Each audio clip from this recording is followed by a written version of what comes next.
시청자 여러분 안녕하십니까. 4월 18일 시사정담 시작하겠습니다. 정치 현장을 뛰고 계시는 이종근 전 데일리안 편집국장님 모시고 사의를 표명한 후임 국무총리와 대통령 비서실장 인선을 둘러싸고 벌어지고 있는 막전 막후 얘기를 들어보도록 하겠습니다. 이 국장님. 네. 먼저 윤석열 대통령이 지난 16일이죠. 네. 홍준표 대구시장과 만찬을 했다는 보도가 나와서 네. 여러 가지 궁금증을 자아내고 있는데 네네. 회동 경위는 어떻게 된 것인가요? 일단 양측에서 전하는 회동 경위는 이겁니다. 윤 대통령이 총선 전에 홍준표 시장을 만나자라고 제안을 했었대요. 총선 전에 이 총선 등 이 전국 현안과 관련돼서 고견을 듣고 싶다라고 이제 전했는데 홍 시장이 총선 이후로 해주시면 안 되겠습니까? 총선 전에 만나면 또 다른 어떤 오해가 있을 수도 있다. 뭐 곡해가 있을 수도 있다 하고 그걸 미뤘다고 합니다. 네. 그래서 원래 약속이 잡혀져 있었다. 총선 후에 두 사람이 만나기로 잡혀져 있었다. 이렇게 지금 경위는 이야기하고요. 그리고 16일에 이제 오후에 서울 모처에서 만찬을 하고 4시간 동안 홍준표 시장한테 4시간 어마어마한 시간. 4시간이면 아주 긴 시간이죠. 그렇죠. 많은 얘기를 나눴겠네요. 그렇죠. 미주알 고주알 아마 굉장히 많은 서로 간에 특히 뭐 윤 대통령이 많이 경청했다 이렇게 지금 표현하고 있는 걸 보면 홍 시장이 많은 조언을 하는 그런 자리였던 것 같습니다. 홍 시장 얘기를 본격적으로 하기 전에 좀 네. 궁금증이 드는 것은 네. 윤석열 대통령이 지금 먼저 만나야 할 사람은 네. 한동훈 전 비대위원장 아니겠느냐. 네. 어쨌든 총선을 지휘를 해가지고 네. 뭐 총선에서 아쉬움은 많이 있었습니다만은 네. 그래도 여러 가지 뭐 노고들을 치하도 하고 격려하는 그런 것도 겸해서 네. 또 앞으로 네네. 국정 운영에 여러 가지 이번 총선을 겪으면서 느꼈던 것들이 있을 것 아니겠습니까? 네네. 또 인선 문제도 그렇죠. 여권에서는 지금 가장 영향력 있는 사람이 한동훈 전 비대위원장 아닙니까? 그렇죠. 대선 주자 1위로 여권에서 계속 나오고 있으니까요. 여론조사 하면. 예, 그렇습니다. 그리고 두 분 간의 관계로 봐서도 저는 먼저 한동훈 비대위원장을 만나고 네. 또 폭넓게 네. 홍준표 대구시장도 만났으면 더 좋았지 않았겠나 하는 생각이 드네요. 네, 그렇습니다. 커뮤니티에서도 아니 한동훈 비대위원장은 전화 한 통화 했다는 이야기가 없으면서 네. 어떻게 홍준표 시장을 가장 먼저 만날 수가 있느냐라는 의견이 나오고 있고요. 더군다나 대통령이 누구를 만난다 그러면 그 만남이 물론 그 내용도 있지만 만남 자체가 화제가 되고 예, 또 그렇죠. 만남 자체가 힘을 실어주는 인정하는 뭐 예. 이렇게 되지 않겠습니까? 예. 그런데 하필이면 홍준표 시장이 4월 10일 선거가 끝나자마자 그대로 한동훈 비대위원장을 깜도 안 되는 사람을 들여와서 이렇게 표현하면서 매일같이 직격탄을 날렸거든요. 엄청나게 어떻게 보면 인신공격 수준의 말을 했지 않습니까? 그렇습니다. 거의 말아먹었느니 뭐 예, 해가지고 앞으로 당에 얼씬도 하지 마라. 그렇죠. 어린애. 예. 이제 특검 받을 준비나 해라. 이것은 정말 오히려 저쪽 상대편 적이라고도 그렇게까지는 하기는 좀 어려운 그렇죠. 말들을 막 쏟아냈지 않습니까? 입에 담을 수 없는 뭐 욕이라고 할까요? 모욕적인 그런 그렇죠. 언사를 계속 했습니다. 그런데 하필이면 이런 언사를 하는 양쪽에 그리고 한동훈 비대위원장은 대꾸를 안 했지만 하필이면 또 한동훈 비대위원장이 임명한 김경률 비대위원하고 개와 관련돼서 서로 공방을 벌였잖아요. 그렇죠. 그럴 때마다 제목이 한동훈 측 뭐 이렇게 홍준표 쿼터 이런 식으로 해갖고 마치 한동훈 비대위원장은 아무 얘기도 안 했지만 한동훈 측이라고 해서 한동훈과 홍준표였던 그런 그 기싸움처럼 이렇게 제목이 나간 적도 있습니다. 이런 와중에 윤석열 대통령이 홍준표를 만났다. 4시간 동안 이렇게 되다 보니까 한동훈 팽시키고 홍준표를 자기 주자로 띄워주는 거 아니냐 이런 식의 또 해석이 잇따르고 있는 거예요. 홍준표 시장도 윤석열 대통령에 대해서는 또 극진히 얘기를 했지 않습니까? 그렇죠. 우리가 만든 대통령인데 네. 누가 들어와서 주인 행사를 하느냐 해가지고 전에 마포 을이죠. 출마했던 함은경 네. 그 후보가 뭐 탈당을 요구했을 네, 때 네, 그때 이제 뭐 그것은 어느 정도 야단을 칠만은 하다고 봅니다. 그 틀린 말은 아닌데 홍준표 시장이 그렇다고 일관되게 윤 대통령을 칭송해 왔던 것만은 아닙니다. 경선 때는 뭐 아주 험하게 또 이야기를 했고 경선 이후에도 사안에 따라서 윤 대통령이 사실 듣기엔 좀 그 민망한 그런 표현들 예를 들어서 보수를 뭐 심판했던 또는 수사했던 사람 아니냐 이런 식의 어떤 직격탄을 계속 날렸었던 적도 있거든요. 그런데 이번에는 그 책임과 관련해서 패배의 책임과 관련해서 윤이 아니라 한이다라고 공격을 하면서 윤 대통령을 직접 공격하지는 않았죠. 전에도 뭐 제가 말씀을 드렸습니다만 아마 홍준표 시장 입장에서는 대권을 노리고 있기 때문에 대통령과의 관계를 원만히 해야만이 자기가 앞으로 대선 가도에서 힘을 받을 수 있다. 그런 계산을 하는 것 아니겠습니까? 그렇죠. 그 앞에 아직까지는. 예를 들어서 4년차, 5년차는 또 모르죠. 일단 지금은 윤석열 대통령과 관계를 나쁘게 가져가서는 안 된다라는 전략이 좀 있어 보입니다. 그러면 4시간 동안 회동을 했고 주로 홍준표 시장이 얘기를 했고 윤석열 대통령이 듣는 입장이었다고 하는데 윤석열 대통령도 여러 가지를 물어봤지 않겠습니까? 그렇겠죠. 국정쇄신이라든가 인사 문제. 거기에 대해서 홍준표 시장도 여러 가지 건의를 했을 텐데 어떤 얘기들이 흘러나오고 있습니까? 그러니까 지금 가장 힘든 상황인데 이것을 빨리 인사청문회 전국으로 바꿔라. 이건 무슨 얘기냐면 빨리 임명을 해라. 더 늦추지 말고 임명을 빨리 해서 인사청문회 전국으로 가면 어쨌든 패배의 어떤 책임론 이런 것들도 조금은 사그러들지 않겠느냐. 이런 이야기고 사실 언론들이 가장 관심을 가진 부분은 그겁니다. 그러면 인사를 누구로 할 것인가. 당연히 그렇게 이야기를 하니까 윤석열 대통령도 그 인사와 관련한 직접적인 질문을 하지 않았겠습니까? 했겠죠. 처음에 이 기사를 낸 매체는 국민일보입니다.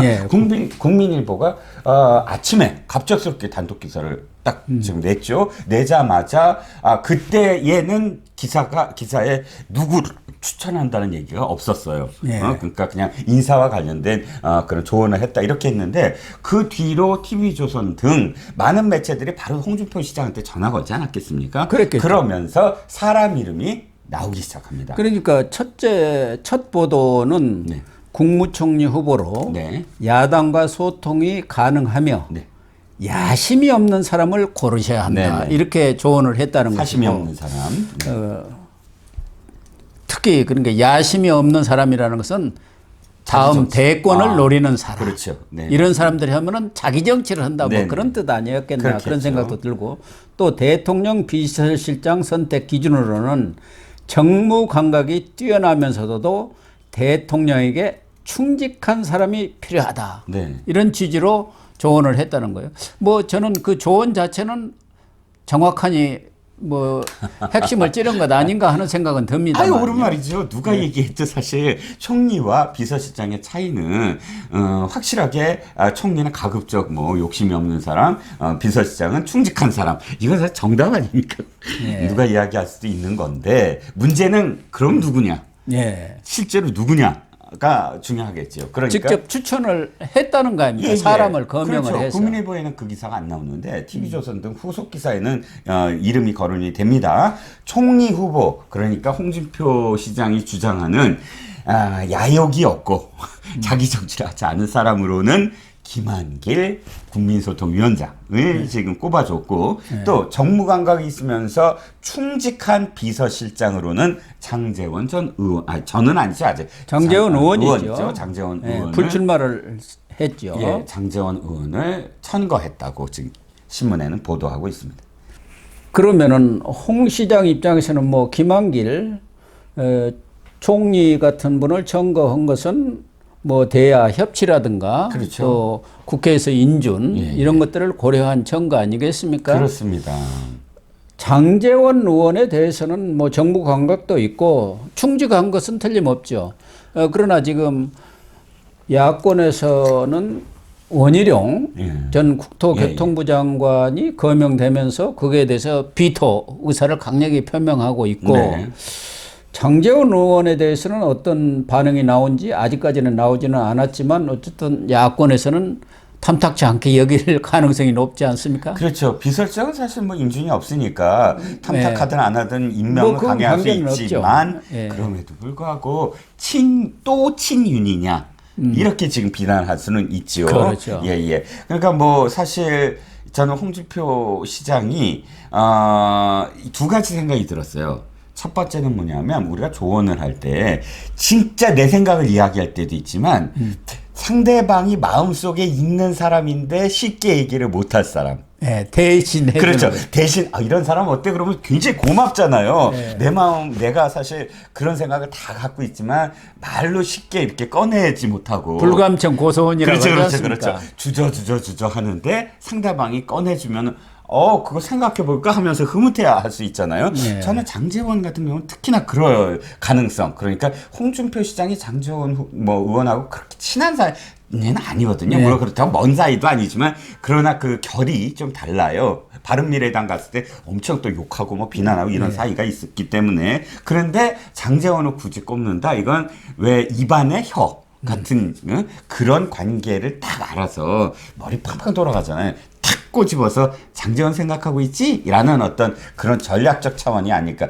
왜 그러냐면 홍준표 시장이야말로 사실 정말 구단이잖아요. 예. 그러면 이 사람들이 했을 때 민주당이 그 사람도 괜찮네 할 사람들은 절대 아니거든요. 김한길은 당연히 배신자 중에 배신자잖아요. 이 당에서 대표까지 한 사람이 가서 아예 그냥 국무총리를 해? 이렇게 얘기할 수 있고 장제원이야말로 아니 친윤이라고 어저께 했는데 지금 바로 또 비서실장으로 하기 위해서 친윤을 패배의 책임도 지지 않으려고 한다. 이런 얘기가 나올 수 있는데도 불구하고 두 사람을 천거를 했다라는 겁니다. 그러니까요. 경우에 따라서는 총리 후보는 첫 후보는 희생타로 날릴 가능성이 높습니다. 그렇죠. 맞습니다. 야권으로서는 자기들의 거야의 힘을 보여주기 위해서 길들이기. 대법원장도 그랬지 않습니까? 그렇습니다. 이균용 씨 날리고 예. 조희대 대법원장으로 두 번째 인준을 해줬지 않습니까? 그렇습니다. 그리고 총리를 인준을 해줄 때는 지금 주장하고 있는 여러 특검이라든가 법안들 이것과의 바틀을 하려고 하지 않겠습니까? 그렇죠. 주고받게 해줘. 그렇죠. 그리고 안 들어주면 우리 인준 못해. 그렇죠. 뭐 이렇게 당연히. 나갈 가능성이 크다고 보는데 본인은 뭐 부인을 했었는데 어쨌든 지금 이준석하고 케미를 잘 맞추고 있지 않습니까? 브로맨스입니다. 예, 그런데 이준석이가 총리로 선거를 했어요. 자기 나름대로. 그렇죠. 홍준표가 시장이 총리감이다. 적합하다. 예. 그래갖고 권한을 대폭 넘기라. 그 속셈들은 뻔합니다만은. 네네. 그런데 홍준표 시장을 만났을 때 윤석열 대통령도 혹시 홍준표 시장한테도 의중을 은근히 떠보지는 않았을까 하는 생각도 들어요. 본인은 지금은 내 시간이 아니다. 이렇게 또 언론한테는 얘기를 했대요. 무슨 뜻인지 모르겠네요. 그렇지요. 홍준표 시장은 대권에 나갈 사람인데 자기가 지금 총리를 했을 때 이 총리가 지금 빛을 발할까요? 이 총리는 그야말로 윤 대통령 대신 온갖 욕과 비난을 다 받아야 받아야죠. 시정연설을 이제 대통령이 쉽게 갈 수가 있을까요? 못 가죠. 진짜 추미애 의장 같은 사람이 앉아 있는데 거기에 일단 목례까지 하고 가서 시정연설 읽는 장면이 보수 지지층들에겐 끔찍하다고 다들 그러지 않습니까? 그러면 당연히 다른 사람이 가게 되고 그러면 그걸 대신해서 온갖 욕과 비난과 그런 것들을 전부 다 받아내면서 묵묵히 정말 그걸 일을 해야 되는데 홍준표 시장이 아이고 지금 내가 들어가서 그 욕을 먹어? 이 생각을 안 하겠습니까? 그러니까 뭐 정치 감각은 뛰어나신 분 아닙니까? 예. 홍준표 시장이 최근에 또 하나 보수적으로부터 뭐 이렇게 비판을 받은 것 중에 하나가 송영길 돈봉투 사건 일으킨 이 전 민주당 대표도 풀어주라. 불구속 상태에서 재판받게 해주는 게 맞다. 이런 얘기를 또 해가지고요. 오지랖이 아니라 홍지랖이라고 홍지랖. 홍지랖이라고 지금 별명이 붙을 만합니다. 왜냐하면 우리가 사법부에 개입하는 건 민주당이 지금 개입하고 있잖아요. 네. 뭐 민주적 통제니 뭐니 하면서 지금 자기 이재명 대표에 관련된 그런 판사들한테 압박을 가하고 있잖아요. 그런데 이건 또 다른 사실 개입이라고 저는 생각이 들어요. 판사가 이미 그렇게 결정하고 구속영장까지 발부한 것을 구속영장을 뭐 풀어줘라 마라. 아니 대통령이 그런 명령을 할 수 있나요? 사법부에 구속영장 풀어주라고? 그런 계기 누가 그렇게 할 수 있습니까? 가능합니까? 사법부에. 그럼 사법부가 뭐 대통령 직할입니까? 그렇죠. 전혀 불가능한 그런 상황을 두고 풀어줘라 마라. 마치 대통령한테 그런 어떤 아량이 없는 듯이 이야기하는 것도 그렇고. 두 번째는 뭐냐면, 자, 송영길 대표가 왜 구속됐습니까? 자, 비교를 한번 해보죠. 박희태 전 한나라당 출신의 국회의장 있죠. 네. 박희태 의장이 당시에 비슷합니다. 돈 봉투를 건넸고 전당대회에. 그래서 1년 후에 그게 밝혀져서 그 재판에 넘겨졌습니다. 하지만 어떻게 됐죠? 불구속됐어요. 그러면 형평성이 없느냐? 이렇게 말씀하시겠지만 아닙니다. 박희태 의장은 시인을 했어요. 시인했죠. 맞습니다. 내가 했습니다. 선처를 바랍니다. 이런 태도로 갔고요. 송영길 대표는 전혀 달라요. 자기 밑에 완전히 오리발 내밀고 있잖아요. 돈을 실제로 건네고 만들고 했던 사람들이 전부 다 자백을 했는데도 불구하고 나는 몰라. 이런 태도로 하니까 그런 사람은 어떻게 내보냅니까? 그렇죠. 증거인멸, 도주의 우려가 있고, 그리고 사안의 중대성. 이거는 정당 민주주의의 기반을 흔드는 일이거든요. 그렇습니다. 그러니까 이 사안의 중대성과 도주 증거 인멸의 우려, 이 두 가지가 구속영장의 가장 발부 사유인데, 두 가지 다 지금 해당되는 어떤 사유이기 때문에 판사가 판단을 했는데 정치권에서 시장이 아이고 그거 풀어줘야 된다 마라. 총선 결과를 두고 이거야말로 사실 말이 안 되죠. 예, 그렇습니다. 그런데 어쨌든 홍준표 대구시장이 네. 총선 이후에 뭐 정부 사람이 크게 보면 정부 사람입니다만은 네. 내각이라든가 참모들이 아닌 사람 중에서 지금 첫 번째 만난 걸로 되어 있지 그렇죠. 않습니까? 그렇죠. 공개된 사람 중에 그렇습니다. 뭐 비공개로 또 누구를 만난지는 저희들이 알 길은 없습니다만은 그렇습니다만. 그렇게 되면은 홍준표 시장의 위상이 네. 꽤 높아질 것은 분명하지 않겠나. 발언권이 또 그렇죠. 두 사람이 만났고 배석자도 없었다는데 이게 언론 보도로 이렇게 흘러나오는 거 보면은 네네. 또 홍 시장 측에서 쓱 언론 플레이를 한 것도 있지 않느냐. 두 가지가 저는 생각이 얼핏 듭니다. 그렇죠. 투자가 지금 맞는 것 같아요. 홍 시장 측에서. 그러니까 물론 양해하에, 대통령실의 양해하에 지금 기사가 홍 시장 발로 나오기 시작한 걸로 지금 판단이 되고요. 네. 홍 시장 입장에서는 정말 지금 가장 크게 시장된 다음에 가장 크게 지금 위상이 높아질 수밖에 없는 상황이죠. 왜냐하면 홍 시장을 비난하던 윤 대통령 측 지지자들도 이제 또 홍 시장을 비난할 이유가 많이 사라지거든요. 그렇습니다. 아니 우리 윤 대통령이 이렇게 만나서 조언까지 들었는데 내가 홍 시장을 어떻게 비난해? 이렇게 되거든요. 예. 그러니까 홍 시장의 발언권이라든가 위상이 확 높아진 그런 계기가 된 것이죠. 그렇죠. 그걸 윤석열 대통령이 만들어준 거 만들어줬죠. 아닙니까? 예. 그래서 조금 아쉬운 것은 앞서도 모두에서 네, 이야기한 네, 것처럼 한동훈 전 비대위원장을 먼저 만나는 게 순서가 아니었겠나 네. 하는 생각이 듭니다. 네.